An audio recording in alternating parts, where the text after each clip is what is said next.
Pwes kung trabaho ng ilang mambabatas na maging sunod-sunuran kay Speaker Romualdez na gusto klaro itong impeachment na ito, hindi namin trabaho yan sa Senado. Hindi ko rin trabaho yan bilang tagapangulo ng Senado.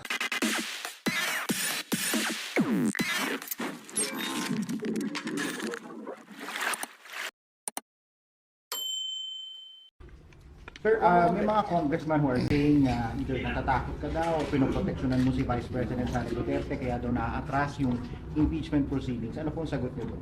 Siguro napatunayan ko na yan sa tagal ko sa pananilbihan sa pamahalaan na hindi ako gumagalaw at nagpapasya base sa anumang takot. Ika nga sa Biblia, do it always afraid. At sinabi na rin naman ni Vice President Sara na hindi siya sang-ayon sa mga pananaw na yan. Okay, sir, kasi kanina din meron kayong nabanggit na parang hindi kayo sunod-sunuran o sinusunod? Ang mga kongresista tila nasasanay na diktahan ang Senado kaugnay sa gusto nilang mangyari sa impeachment. Pwes kung trabaho ng ilang mambabatas na maging sunod-sunuran kay Speaker Romualdez na gusto klaro itong impeachment na ito, hindi namin trabaho yan sa Senado. Hindi ko rin trabaho yan bilang tagapangulo ng Senado. Para sa akin, gagampanan namin ang aming tungkulin ayon sa aming paniniwala na tamang proseso na naaayon sa batas. Nung inupuan nila na mahigit 2 buwan itong impeachment complaint, may narinig ba sila sa amin? Nakalagay din sa rules nilang immediately ibibigay ng SecGen yung impeachment complaint sa Speaker. Hindi nila ginawa yon sa loob ng mahigit 2 buwan. May narinig ba silang reklamo sa amin? Ginalang namin ang kanilang pasya, proseso at pagdidesisyon. Yan sana ang inaasahan ko rin sa kanila. Subalit maging ganun pa man, hindi ko pwede silang gawin, piliting gawin o hindi gawin ang partikular na bagay. Gayon din sila. Kung nais nila maging sunod-sunuran sa gusto ng kanilang speaker, pues hindi po namin trabaho yan. Sir, bakit sa tingin ninyo may ganong posisyon si Speaker? What is it in for?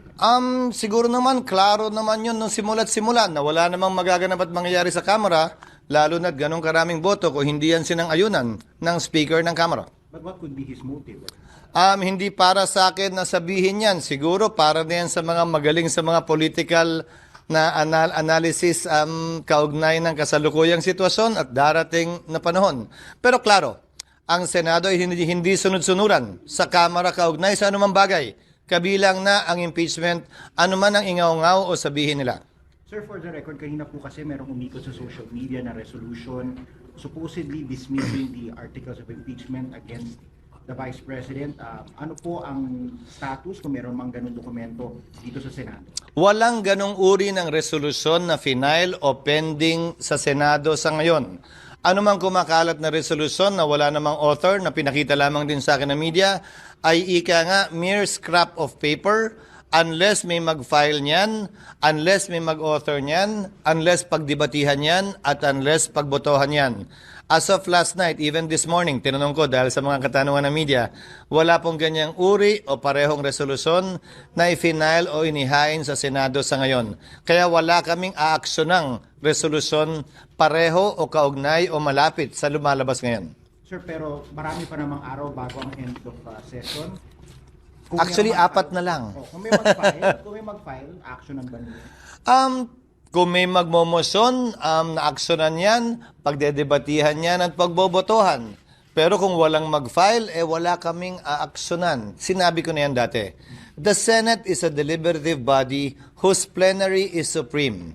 Ano mang ginagawa namin, pinapadaan sa botohan.